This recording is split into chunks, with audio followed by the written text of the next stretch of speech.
Et je passe sans beaucoup de transition à Antoine Pitlou. Antoine Pitlou, spécialiste des récits de voyage, qui a publié plusieurs ouvrages sur cette question.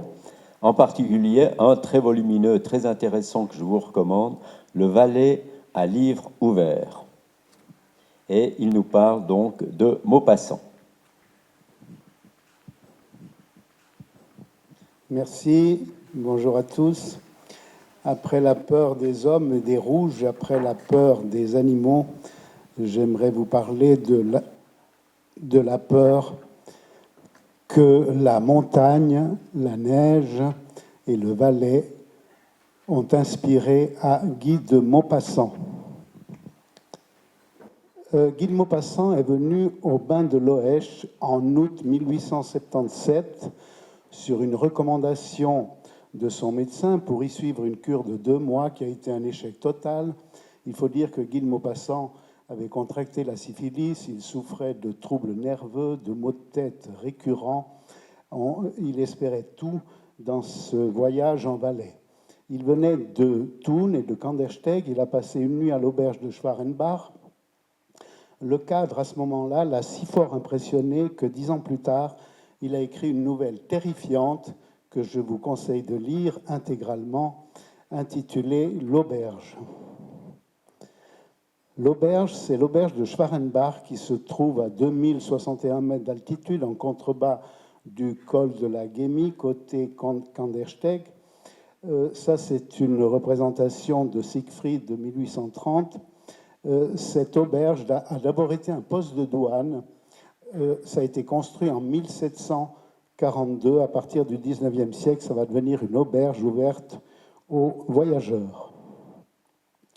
À gauche, l'auberge telle qu'elle était hier, plutôt au début du XXe siècle, d'après les vêtements des femmes, et non pas en 1877, c'est-à-dire au temps où Maupassant est venu à l'auberge, et à droite, donc aujourd'hui.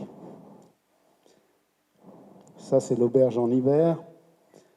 Il y a eu pas mal de visiteurs célèbres qui sont venus dans cette auberge. Il y a Zacharias Werner, qui est un dramaturge allemand, ami de Goethe, qui est venu dans cette auberge en 1807 et qui va écrire une tragédie romantique célèbre le 24 février.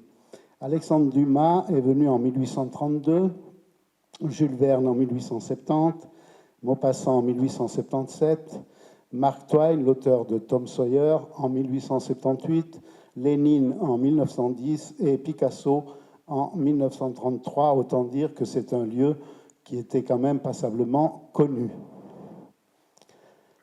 Cette auberge a servi de cadre à 2 œuvres littéraires célèbres. La tragédie romantique Le 24 février de Zacharias Werner, qui est une pièce en vers qui raconte un triple meurtre familial dont les personnages sont Kunz, Trude et Kurt. C'est un peu, si vous connaissez la tragédie grecque, c'est un peu l'Orestie d'Eschyle en allemand ou la famille des Atrides. C'est une histoire absolument horrible que raconte très bien dans ses récits de voyage en Suisse Alexandre Dumas. Et puis la nouvelle fantastique qui nous concerne, donc l'auberge de Maupassant, qui raconte l'histoire d'une famille, la famille Ozer, qui quittait l'auberge chaque année à la fin de l'automne pour rejoindre Loèche et restait sur place comme gardien le vieux Harry, le vieux guide, le jeune guide Ulrich Kunzi et un chien blanc, Sam, un gros chien blanc, probablement en montagne des Pyrénées. Le vieux Harry disparaît lors d'une sortie de chasse. Ulrich, le jeune guide, tente de le retrouver en vain.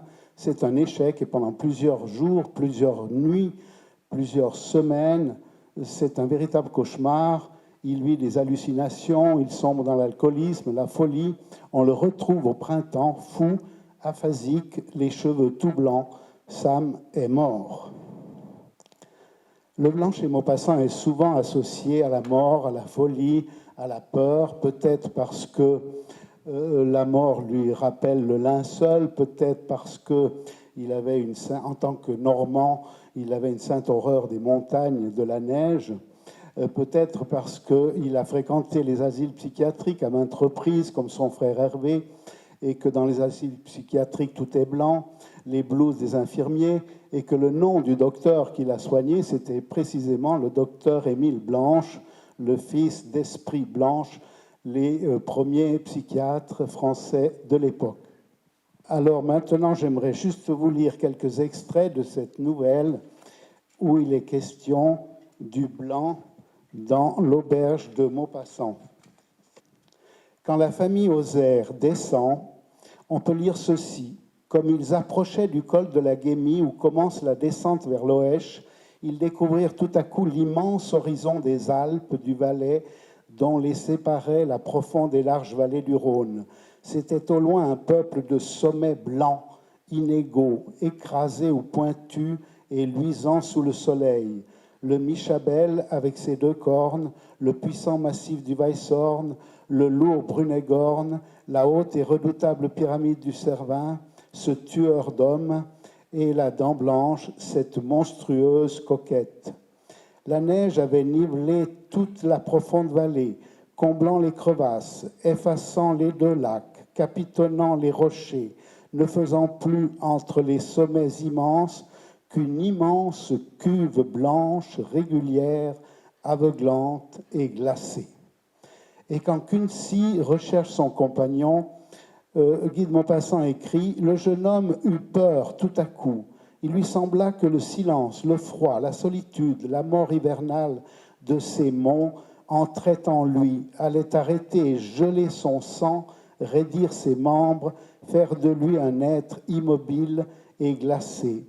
Le vieux Gaspard Hari avait agonisé pendant 2 jours et 3 nuits quelque part, dans un trou, dans un de ces profonds ravins immaculés dont la blancheur est plus sinistre que les ténèbres des souterrains. Et quand la famille Ozer découvre Ulrich, on peut lire ceci, il ne le reconnaissait point, mais Louise Ozer, qui était un peu amoureuse de ce jeune guide, s'écria « C'est Ulrich, maman !» Et la mère constata que c'était Ulrich, bien que ses cheveux fussent blancs. Même la nuit est blanche chez Maupassant. De temps en temps, il sortait pour regarder. Donc, il s'agit de ce jeune guide à la recherche du vieux Gaspard Hari. De temps en temps, il sortait pour regarder s'il n'apparaissait pas. La nuit était tombée, la nuit blafarde des montagnes, la nuit livide qu'éclairait un croissant jaune. Donc le blanc, pour nous, c'est la neige, c'est le sport, c'est la beauté du Valais. Pour Maupassant, c'est l'horreur. Merci de votre attention. Bonne journée à tous.